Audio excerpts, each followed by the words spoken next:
अस्सलाम वालेकुम, how are you all. Welcome to Kitab Zindagi with Basit Mahmood. आज बात करेंगे कि कोई इंसान अगर आपकी वैल्यू नहीं करता, आपको कदर नहीं देता, तो आप 30 दिन तक ये काम करें, वो आपकी इज़्ज़त भी करेगा, आपको वैल्यू भी देना शुरू हो जाएगा, आपसे प्यार भी करना शुरू हो जाएगा। किसी भी रिलेशनशिप में अगर आपकी इज़्ज़त नहीं होती, दूसरा इंसान आपकी कदर नहीं करता, आपको वैल्यू नहीं देता, उस इंसान ने अगर आपसे आंखें मोड़ ली हैं, वो इंसान आपसे पहले जैसी बात नहीं करता, आपके रिलेशनशिप में अब ऐसी आपको घुटन महसूस होने लगी है कि आप अगर उस इंसान को मैसेज करने का भी सोचें, उसको कॉल करने का भी सोचें, तो तकलीफ़ आपको ही होती है कि अगर मैंने उस इंसान को मैसेज किया या उस इंसान को कॉल की, तो हो सकता है कि उस इंसान का बेरुखी वाला जवाब आए, और हो सकता है कि वो इंसान मैसेज सीन करके छोड़ दे, और तब भी तकलीफ़ में आप ही होते हैं। हम मैसेज तो कर नहीं रहे होते उसे, लेकिन हमारा दिल चाह रहा था हम उस इंसान को मैसेज करें, कॉल करें, और जब कभी हम उस इंसान को मैसेज कर भी दें तो आगे से उस इंसान का इतना बेरुखी वाला जवाब आता है कि हमारा दोबारा उस इंसान के साथ बात करने को दिल ही नहीं कर रहा था, और हम दिल ही दिल में ये बात सोच रहे होते हैं कि आखिर हमने इस इंसान को क्यों मैसेज किया, हमने मैसेज करना ही नहीं था।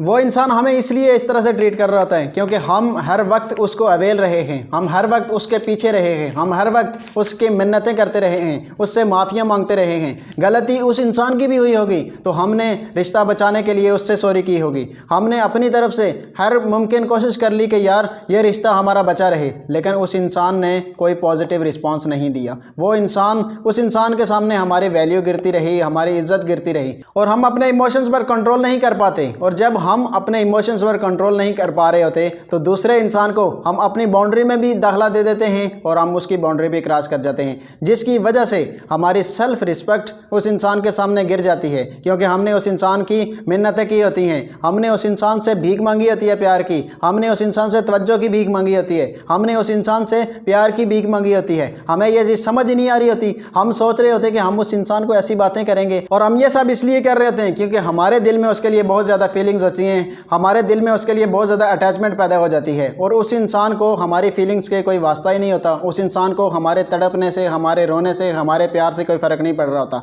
नफ्सियात ये कहती है कि अगर कोई इंसान आपको अहमियत देना छोड़ दे तो आप शिकायत करना छोड़ दें, खामोशी अख्तियार कर लें, क्योंकि हर वक्त का दस्तयाब रहना, हर वक्त की शिकायतें करना, हर वक्त उस इंसान को अवेल रहना इज़्ज़त को घटाता है। याद रखें कि भीख में सिर्फ खैरात मिलती है, इज़्ज़त, मकाम और मर्तबा कभी नहीं मिलता। और हमने क्या किया होता है कि हम उससे इन चीज़ों की भीख मांग रहे होते हैं कि ये जो चीज़ें हैं, प्यार, मोहब्बत, इज़्ज़त, ये भीख में कभी मिलता ही नहीं है, और हम उससे ये भीख में मांग रहे होते हैं। क्यों उससे भीख में मांग रहे होते हैं? हम खुद को ऐसा क्यों नहीं बनाते कि वो इंसान खुद ब खुद ये चीज़ें हमें दे। अब हमने इसी चीज़ के ऊपर फोकस करना है कि वो इंसान हमें खुद ब खुद ये चीज़ें देने पर मजबूर हो जाए। मेरी बात याद रखें कि अब आपने उस इंसान से कभी भी प्यार की भीख नहीं मांगनी, इज़्ज़त की भीख नहीं मांगनी। आपने उस इंसान से थोड़ा सा गैप कर जाना है, उस इंसान से थोड़ा सा आपने फासला रखना है, क्योंकि अगर आप ये सोचते हैं, यार आप इस चीज़ को सोचना बंद कर दें कि वो इंसान से, अगर उस इंसान से आप बात नहीं करेंगे तो पता नहीं वो आपको छोड़कर कहीं और ना चला जाए, कहीं वो आपको छोड़कर किसी और के साथ ना सेट हो जाए।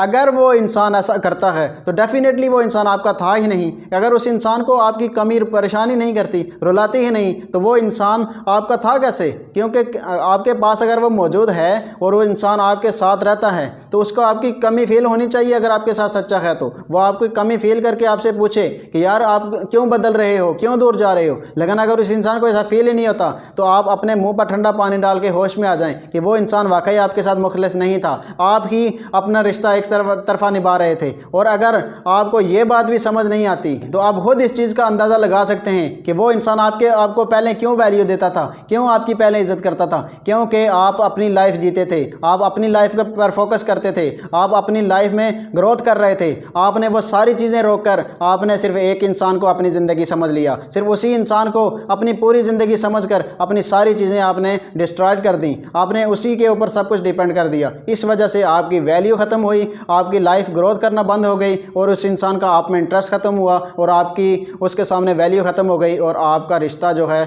वो आप बर्बाद होने पर पहुंच चुका है। वो इस पीक पर पहुंच चुका है कि आप कोई भी बात करें तो उसका नेगेटिव ही असर हो रहा है। तो अगर आप चाहते हैं कि आपका रिश्ता बिल्कुल ठीक हो जाए तो आपको ये एक्शन लेना होगा कि अगर उस इंसान को आप अपनी कमी फील करवा दें तो वो इंसान आपको इज़्ज़त, वैल्यू देना शुरू कर देगा। और आप थोड़ा सा फैसला रखें, इसी से आपका काम होगा। अगर आप उसके पीछे पड़े रहेंगे, मिन्नतें करते रहेंगे तो कुछ भी नहीं होने वाला, वो इंसान मज़ीद आपसे दूर जाएगा।